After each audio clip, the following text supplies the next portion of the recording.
Hi guys! Yan ang ulam guys. Sinigang. Ayan ito guys. Ayan guys, adobo.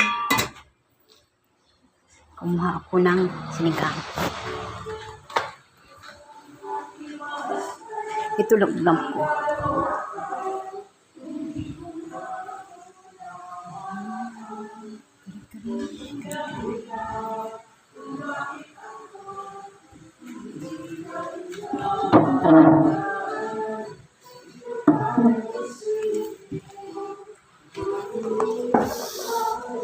Yan ang favorite ko lang guys.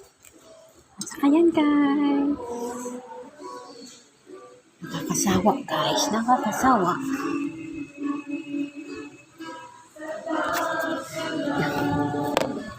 Ito yung sing-aling ko. Ginawa ko kanina. Sing-aling with bagoong. Ito, mashed potato.